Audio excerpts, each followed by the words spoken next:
We need to find a way to get in good trouble, necessary trouble, if we're going to save America.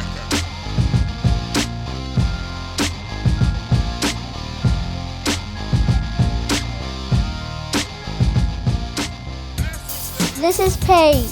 Welcome to the Necessary Trouble Show. Here's your host, my dad, Russell Fugett. Welcome back to the Necessary Trouble Show here at the Good Word Digital Studios. I'm so excited to be joined by Hana Hawthorne, who, like me, is a Crofton, Maryland resident. And I was just so excited this summer to learn her story and to see her activism. Hana is a student at Elon College and is the founder of the Black Lives Matter Allies of Anne Arundel County Facebook page. And she organized a series of protests this summer, one of which I had the chance to be a part of. Hana, thanks for being a part of the show today. Thanks for having me. So as a Crofton native, and I'm someone who's only lived in this area for about a little over 7 years, tell us, how did you get active? What spurred you to your activism and to launch the Facebook page this summer?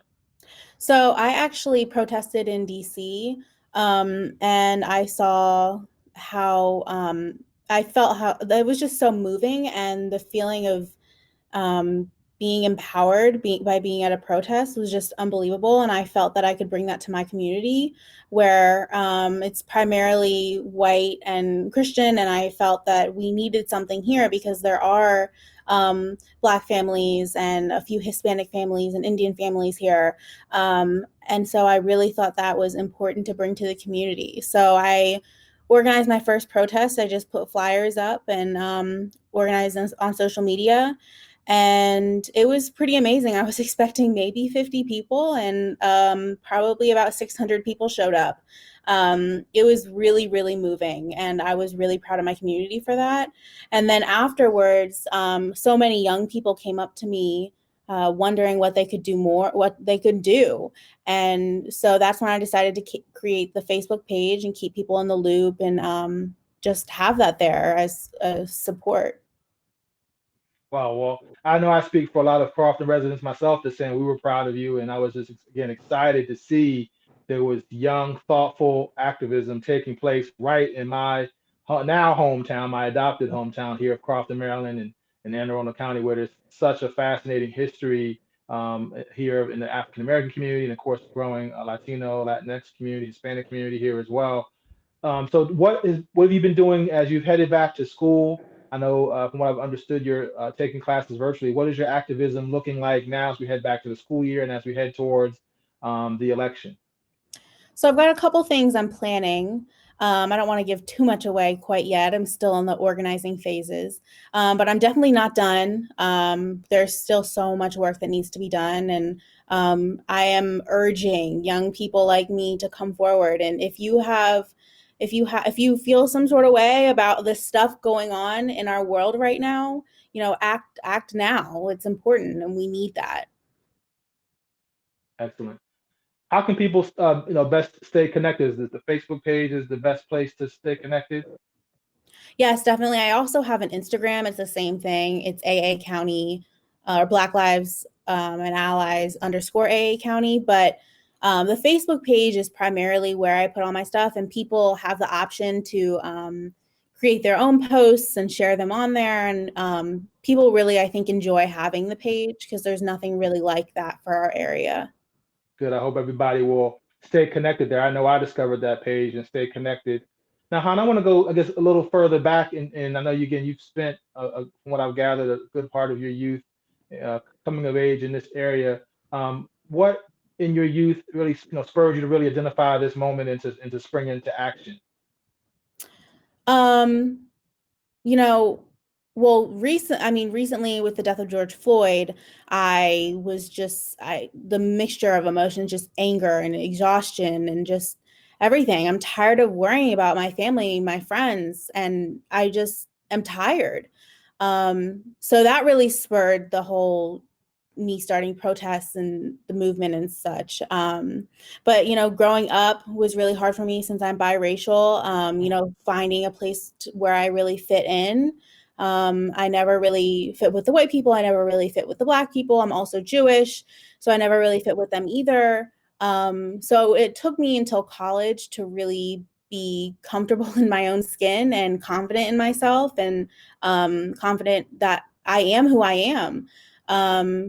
So I joined the Black Student Union at my school. I joined the Center for Race, Ethnicity, and Diversity Education. And I met some really amazing people that have help me and love me for who I am.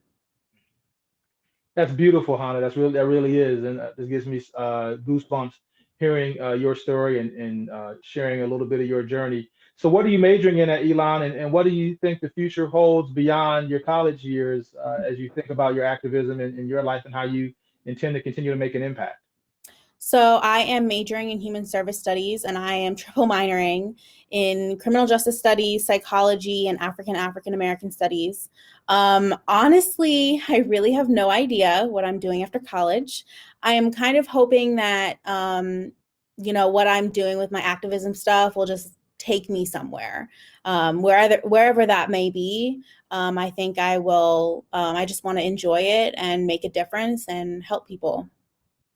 Well, you've already begun to do that, and that's all that matters. So I'm just going to conclude our time today by thanking you for bearing with us through some technical challenges to get on here, and just to take a moment to encourage you and all the other young people who may be watching and wondering, what the future holds and where their journey might take them. The most important part is the journey. So I just am so proud of you, and I can't wait to have the chance to meet you in person, seeing that we're neighbors, and just want to encourage you and myself and all of our team here at Necessary Trouble Show are available to you as you go forward to be a resource and an ally. Hana, thank you so much for joining us today. Thank you so much for having me. I really enjoyed it. Welcome back to the Necessary Trouble Show. I'm blessed and honored to have two very special friends and guests join us to talk a little bit about education and youth empowerment. First, I have my good friend Rashad Staton, who is founder of Catalyst of Change, LLC, a youth empowerment organization. And he's also the youth engagement specialist at Baltimore City Public Schools. And then I'm also joined by George Rice, who is the CEO, and that is Chief Empowerment Officer of Triple Threat Enterprises. And gentlemen, thank you for joining us today. Hey, thank you for having us. It's a pleasure to be on here on Necessary Trouble. Thank you. All right. Thanks for having us, Russell. Appreciate it. All right. And Coach Rice, also head coach. Yes, sir. So Rashad, I want to start with you. What's going on the ground in Maryland? I know you had a program in Montgomery County, Maryland, the suburb of DC recently, but I know you're also focused a lot of your work in Baltimore City and of course through the Baltimore school system as kids are going back to school, particularly our African American, our Black youth. What is the situation on the ground right now in terms of e-learning and how are we working to support our youth right now? Yeah, so there's a multitude of different avenues and angles that myself and others that is working in the youth landscape field or community are doing. In particular, to the schools, we have an 80% engagement and participation rate at the current moment for young people being reconnected to virtual learning. So we're now being intentional and purposeful with trying to identify, connect with that 20% that we have not been able to, um, get on board with our school district. And what I've done as the youth engagement specialist for city schools is create opportunities where young people can show up in representation and have ownership around agency and decision making tables. So within the last 2 weeks, launching two large district wide leadership councils for young people to be at decision making tables with senior leaders, the CEO of city schools, and other district cabinet professionals. That gives a space for our young people to give their immediate thoughts, opinions, and perspectives, and even suggestions around how we can be innovative towards education moving forward. I think this forces us to go within an unorthodox approach towards education, but to do that, our most important stakeholders is the young person. So for us to be intentional and be effective and impactful towards education or academic success, the young person must tell the professionals what it should look like, how should it feel, what it should sound like, some things that they deal with in their everyday lives using social media. How can we correlate that back to academic participation, right? And that's a lot of the work that we're doing for the city schools. The work that I'm doing at across in a larger spectrum outside of the school environment is activating youth advocacy and voice. being a fellow for the NE Emerging Leaders cohort for the second year, um, ramping up catalysts of change so that we can create and continue a sustainable youth fellowship program that teaches our young people around civic engagement and make politics as usual and as normal as it is, right? That politics doesn't have to be a cookie cutter image person that's in a suit and tie, but politics is all of us telling each other what our interests are, what our needs are, and holding each other accountable. So just making high level things translating to our young people so that they can digest it and be a part of next steps, decisions, and things of that sort. Excellent. And George, and of course, as is the case for you, Rashad, George, I know you do a lot of work normally under normal circumstances with a lot of young people and actually traveling around the country and in rooms and inspiring and coaching young people towards success with Triple Threat. What is the landscape looking like right now in this virtual world, and what are some of the things you're working on to empower our youth and keep them engaged in this season of COVID? Even in the pandemic, there are still opportunities that I've been able to take advantage of in terms of really looking at it from both sides of the desk, so to speak, doing a lot of, I suppose you could call it personal. Well, I'm doing a lot of personal development, personal coaching with higher ed students, even students that are making their transition from high school to their first year of college. But on the other side of the desk, I'm doing a lot of team building with a lot of professional staff members, those who are administrators, those who are actually teaching, that are frontline employees that are actually engaging directly with students. And I'm sure, Russell, as you know, you have smaller children. It's a lot. It's a different beast in terms of trying to engage people through a computer screen. But I don't know what's more challenging, engaging staff, college students, or even primary grade students. And so just doing a lot of masterminds. Actually, I have a mastermind that will launch actually next week. That's going to start for the fourth quarter of 2020. Doing a mastermind just around personal development and how to get people to kind of pivot, and as we go into, the weather is changing a lot of places, but as we, Right. a lot of people are getting cabin fever. We were forced to be inside, before the summer came. Summer's been here, but how to make better use of their time and energy now that they may be confined. Well, I shouldn't say confined, but limited to their particular households. And so just trying to get them to carve out different spaces where they can make or take advantage of the time that they have available that maybe they didn't have before, when they had to actually go to a brick and mortar place to perform their duties. Excellent. Now, Rashad, what's the long-term thinking, amongst our leadership around our youth? I know most of the school systems, at least here in the Maryland area, are thinking, at least through January, they're going to remain in the virtual mode. I think most people are predicting it's probably going to be the whole school year. What do you anticipate happening, and how can we keep youth engaged? And you have any advice for parents and how they can help to keep our youth engaged during this season? Yeah, so our aim this year, looking at the whole the school year and its totality, is the idea. Our leadership decided that they were going to start the school year off virtual just to be on the safe side as well, but also to take in consideration through board approval that they will then reconsider having schools possibly reopen with a hybrid model where our student population will be accessing or and receiving in-school education pending October, based off of health implications and data, and showing some safety and health precautions that in October, if things are looking up and up, we may transition into a hybrid model where young people are broken down into smaller student populations, what we'll call cohorts, and they'll be in and out of school A and B cycle classes 2 to 3 days out of a week, and then the other student population or demographic then occupies that space on the other days. I think that's our aim. I think that's still of our young people's interests as well. We know that some of our young people, based off of their learning styles and strengths, that some need to be in person. Others have adapted to the virtual learning and are all on board with it and actually excelling. But that's all based off of family supports, interest in education and their own intuitiveness to be adaptable. But I think what I would say for suggestions for even parents right now, right? You got to be a parent, you got to be a teacher, you got to be a daycare provider, and you got to be an employer if you are gainfully employed, all at the same time. So I think the first step is just prioritizing mental health. I think a lot, Mm. right? Prioritizing mental health and creating some sense of a schedule or a routine so that you can keep some consistency. Everything is not going to be perfect. So even trying to aim for perfection is going to often lead to stress and depression and things of that sort. So what we've been telling those and providing is tips around mental health restoration, mindfulness practices for the parents or the guardian, as well as for the young person just trying to edge them on to find some sense of their own independency around consistency and schedule.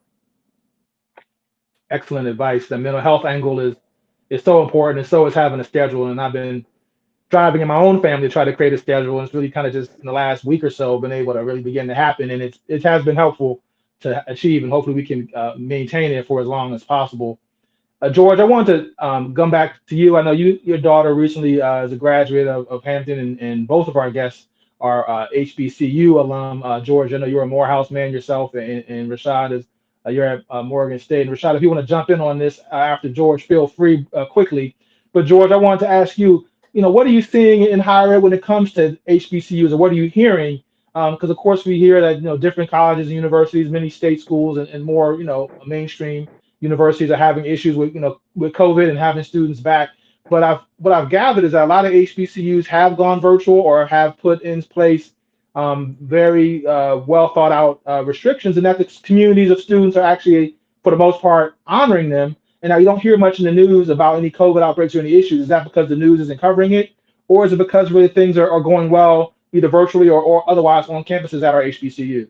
Yeah, I think when you talk about HBCUs, you have to look at it from two different sides. You do have quite a few HBCUs that are very fortunate to be state institutions. So they may be privy to some state funding that can kind of help them stay afloat in terms of operations. But then maybe some of our private HBCUs may have a little bit more of a struggle in terms of funding. I've heard about some furloughs at the HBCU level. I've heard about some abbreviated work days and well, hey, you can work until this date, and then we're going to have to furlough you, so on and so forth.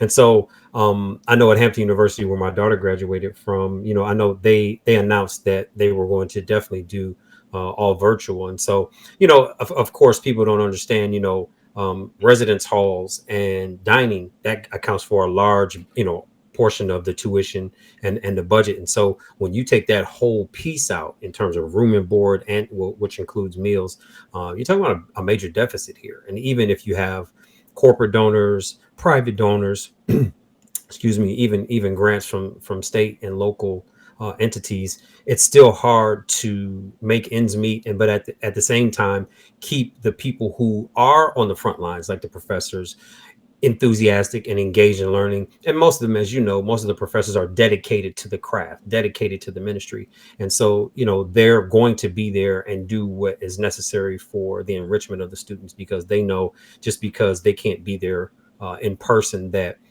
this particular journey must be finished. And so I just applaud the HBCUs for being able to pivot in that way. But in terms of them, not necessarily reporting cases of COVID, I think for the most part, smaller institutions, specifically HBCUs, have literally just obeyed the code, and they're like, okay, we are not taking any chances. As a matter of fact, they were supposed to do a fall graduation for my daughter, and Hampton does their graduation outside. And they could have very easily done it, but then they just said, no, we're probably going to push it back to the spring. But I get it, because that is also another cost to set up and tear down, especially for a fall graduation, which they never have. Is a Right. whole nother, it's a whole, because they run all that stuff, not to mention you have to have security, you have to have so many other staff members to actually fund it. So it's a big production, no matter what size your institution is, whether you're HBCU or PWI, to put that on. So I've heard good stuff from even some of the students that I know that are still at HBCUs. Of course, it's a major adjustment, but they're still enthusiastic and optimistic about the end of their matriculation. Rashad, tell us a little bit about the fellowship program as we wrap up here that you're doing at Catalyst of Change.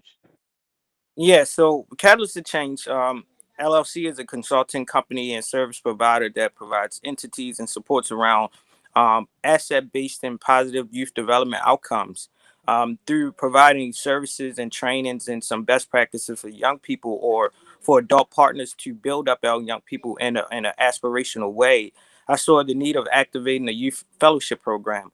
One, because that allowed me to learn some interpersonal development and soft and hard skills that I think our young people need to be privy to and have the same accessibility. So, Catalyst to Change Youth Fellowship is in its second year of activation, in which we piloted in Montgomery County to make my broader impact of youth engagement larger than just Baltimore itself. But we wanted to just then intentionally build out in other surrounding counties and communities. That allowed us to then tap with 21 young people from middle school all the way to early high school age to be in this cohort of 21 young people that learn from each other, build up each other, and learn from actual thought partners that are on the ground, right? Around funding, around advocacy work, around policy, around language, around voice, around confidence, right? And now in our second year, we're trying to bring it back to Baltimore through the supports of some of our philanthropic agencies and other grant cycles that allow us to be more specific to what is culturally relatable and pertinent to Baltimore and our young people in Baltimore for them to have positive outcomes. So we're looking very optimistically towards the future in the coming months, and it's building up. Momentum has built up. When we piloted last year, everyone was like, why is this not existing in Montgomery County, which was a purposeful tactic for me. But to see the excitement build around having it be possibly being back at Baltimore while still operating simultaneously in another county, I can just only see the betterment of it. These young people have met with U.S. senators, U.S. congressmen. They have met with philanthropic agencies to pitch their own businesses. The young people then in Montgomery County connected with the young people in D.C. for their Youth Works program and started to do convenings with their wardsmen and things of that sort. So it's a full connection and just intentionally creating an ecosystem where our young people have power to civic engagement. Excellent. So proud of the work you've done, brother. And I know we've been talking about it for a while, and to see what you did back in the fall of 2019 into 2020 with the program in Montgomery County is awesome. George, I know you got a book out and then a podcast launching next year. Tell us about that. Yes, sir. Authored my first book at the end of 2019. It's called Rebound for Success: 5 Ways to Turn Adversity into Your Accomplice. I have the Coach to Coach podcast, which will debut in January of 2021. I just finished, I just turned into my editor, my second book, which is called 5 Files That Every College Freshman Commits. That's due out hopefully the end of this year. So man, just working, making the most of this downtime or uptime, since we're kind of on punishment, so to speak. Well, thank you so much, George Rice, the Chief Empowerment Officer of Triple Threat LLC. Thanks for joining us. And Rashad Staton, the founder of Catalyst of Change LLC and Youth Engagement Specialist for Baltimore City Public Schools. Gentlemen, thank you for being on the Necessary Trouble Show. Thank you, sir. It's a pleasure to be here. Thanks so much.